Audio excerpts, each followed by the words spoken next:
ABP અસ્મિતાના અહેવાલ પર એસઆઈટીની મહોર. એબીપી અસ્મિતા અહેવાલ પ્રસારિત કર્યો હતો, જેમાં સ્પેશિયલ ઇન્વેસ્ટિગેશન ટીમનો જે રિપોર્ટ છે એને મહોર મારી દીધી છે. અધિકારીઓ બર્થડે પાર્ટીમાં ગયા હોવાના અહેવાલની પુષ્ટિ થઈ છે. સૌથી પહેલા આપની ચેનલ એબીપી અસ્મિતાએ અધિકારીઓ બર્થડે પાર્ટી ઉજવવા માટે ટીઆરપી ગેમ ઝોનમાં ગયા હતા તેની તસવીર સ્ક્રીન ઉપર બતાવી હતી અને એ તસવીરને લઈને સવાલો પણ ઊભા થયા હતા, જેમાં આઈપીએસ અધિકારીઓ હતા, પોલીસ કર્મીઓ હતા જે આ બર્થડે પાર્ટીમાં હાજરી આપવા માટે પહોંચ્યા હતા અને અધિકારીઓ પરિવાર સાથે બર્થડે પાર્ટીમાં ગયા હોવાના સમાચારની એસઆઈટીના રિપોર્ટ થકી પુષ્ટિ થઈ છે. અને આમાં કોઈ પણ વ્યક્તિ સંકળાયેલ હશે તો એના વિરુદ્ધમાં સંપૂર્ણ કાર્યવાહી કરવામાં આવશે. સીટની તપાસ હજુ પણ ચાલુ રાખવામાં આવશે, કારણ કે આમાં જે ઉચ્ચ કક્ષાના અધિકારીઓ છે, કોર્પોરેશનના હોય કે પોલીસના હોય, આ તમામનો રોલ, એનો તલસ્પર્શી અભ્યાસ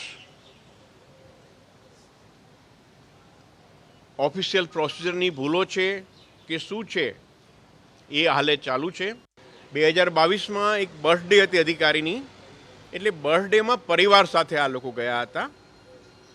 આ લોકો એના ઉદ્ઘાટન કે ઓપનિંગમાં ગયા ન હતા, એટલે એ પૂછપરછ કરી છે. અન્ય આઈએએસ આઈપીએસ ઓફિસરોની પણ તપાસ, ઇન્ટ્રોગેશન, પૂછપરછ કરવામાં આવશે. સરકારશ્રીની સ્પષ્ટ સૂચના છે સીટને, એ પ્રમાણે કાર્યવાહી કરવામાં આવશે એની હું ખાતરી આપું છું. અલગ અલગ વિભાગના લોકોની નિષ્કાળજી ધ્યાને આવેલી છે.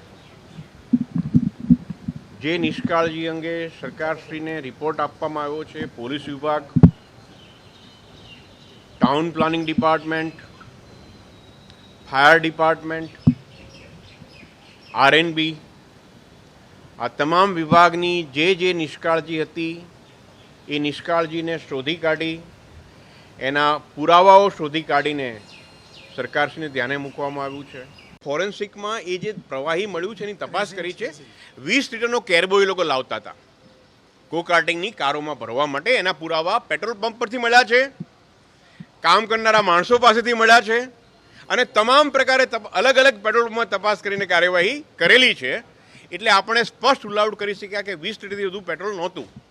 પેટ્રોલિયમ એક્ટ મુજબ 30 લીટરથી વધુ જથ્થો તમારે સંગ્રહિત કરવો હોય તો એના માટે પરમિટ અને લાયસન્સ જોઈએ.